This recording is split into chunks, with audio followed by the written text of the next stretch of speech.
ఆంధ్రప్రదేశ్లో పర్యాటక రంగాన్ని అభివృద్ధి చేయాలని లక్ష్యం మంచిదే. ఉపాధి అవకాశాలు పెరగాలి, పర్యాటకులకు మెరుగైన సౌకర్యాలు కల్పించాలి, రాష్ట్రానికి ఆదాయం రావాలి. ఈ లక్ష్యాలను ఎవరు వ్యతిరేకించరు. కానీ అభివృద్ధి పేరుతో సమాజం చెల్లించవలసిన మూల్యం ఎంత అనేది కూడా అంతే ముఖ్యమైన ప్రశ్న. విశాఖపట్నం, చీరాల వంటి సముద్ర తీర ప్రాంతాల్లో గోవా తరహా పర్యాటక వినోదాన్ని అందించాలని రాష్ట్ర ప్రభుత్వ నిర్ణయం వినసొంపుగా ఉన్నప్పటికీ దీని వెనుక ఉన్న సామాజిక పర్యవసనాలు భయాందోళన కలిగిస్తున్నాయి. ముఖ్యంగా మద్యం విక్రయాలకు అనుమతులతో కూడిన ఈ విధానం తెలుగు సంస్కృతిని, కుటుంబ వ్యవస్థను ఏ తీరాలకు చేరుస్తుందన్న ఆవేదన మేధావుల్లోని, మహిళా లోకంలోని తెలుస్తుంది, ఆందోళన కలిగిస్తుంది.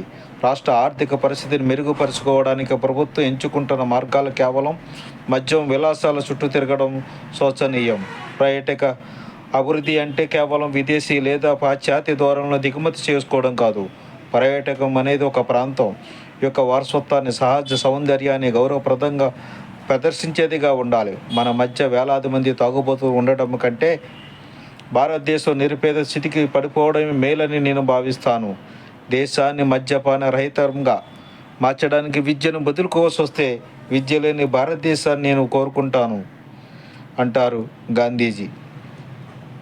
మద్యం ద్వారా వచ్చే ఆదాయం రాష్ట్ర ఖజానా ఎంత నింపుతుందో కానీ సామాన్య ప్రజల ఇళ్లలో మాత్రం అంతకంటే ఎక్కువ చీకటిని నింపుతుంది. ఇప్పటికే రాష్ట్రంలో నూతన మద్యం పాలసీ వల్ల విచ్చలవిడితనం పెరిగిందని విమర్శలు ఉండగా ఇప్పుడు నేరుగా సముద్ర తీరాలనే బారులుగా మార్చడం ప్రజాహిత నిర్ణయం అనిపించుకోదు. తెలుగు జాతికి ఒక ఘనమైన చరిత్ర, సంస్కృతి ఉన్నాయి. మన సముద్ర తీరాలు కుటుంబ సమేతంగా వెళ్ళి ప్రశాంతంగా గడిపే పుణ్యక్షేత్రాలు వంటివి. ఇప్పుడు ఆ తీరాల్లో బీచ్ షాక్స్ ఏర్పాటు చేసి అక్కడ మద్యం పారుతుంటే సామాన్య మధ్యతరగతి కుటుంబాలు, మహిళలు, పిల్లలు అక్కడికి వెళ్ళగలరా?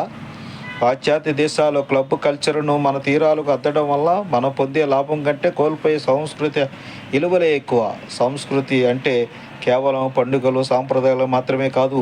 సమాజం అనుసరించే విలువలు, జీవన విధానం కూడా ఆ విలువలను కాపాడుకోవాల్సిన బాధ్యత ప్రభుత్వాలపై ఉంటుంది.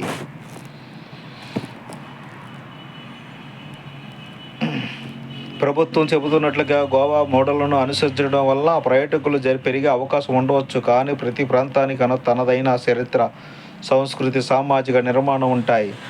సంస్కృతి అంటే మనం ఏమిటో తెలిపేది, నాగరికత అంటే మన దగ్గర ఏముందో తెలిపేది. నాగరికత కోసం సంస్కృతిని బలి ఇవ్వకూడదు అంటారు డాక్టర్ సర్వేపల్లి రాధాకృష్ణన్.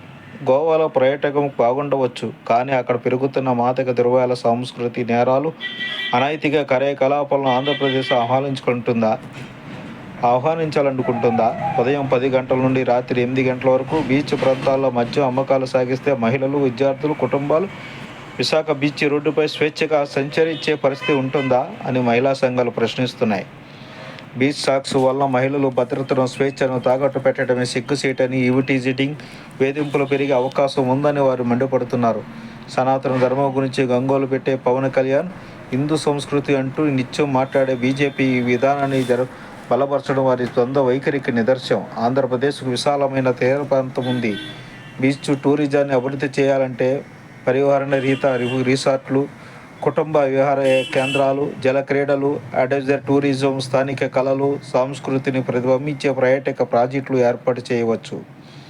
తీర ప్రాంతాల్లో మౌలిక సదుపాయాలు మెరుగుపరిచి స్థానిక హస్తకళలు, సాంస్కృతిక ప్రదర్శనలకు వేదికలు కల్పించాలి. ఉపాధి లభిస్తుంది, సంస్కృతిని కాపాడుతుంది. భవిష్యత్తు తరానికి మనం అందమైన ప్రకృతిని, గౌరవప్రదమైన జీవన విధానం అందించాలి. కానీ సముద్రపు గాలిలో మద్యం వాసనను, ఇసుక తిన్నెలపై ఖాళీ సీసాలను పరిచయం చేయడం నాగరికత అనిపించుకోదు. ఈ విచ్చలవిడి సంస్కృతి రేపటి సమాజ విచ్ఛిన్నానికి పునాదిగా మారకూడదు. ప్రజాస్వామ్యంలో అభివృద్ధి అనేది ప్రజల ఆకాంక్షలకు అనుగుణంగా ఉండాలి. మెజారిటీ ప్రజలు, ముఖ్యంగా మహిళలు వ్యతిరేకిస్తున్న బీచ్ షాక్ విధానం ప్రభుత్వం ఆలోచించుకోవాలి. ఆదాయం కంటే సామాజిక ఆరోగ్యం ముఖ్యం. సంప్రదాయాలను కలరాసి సాధించే ఏ అభివృద్ధి శాశ్వతం కాదు.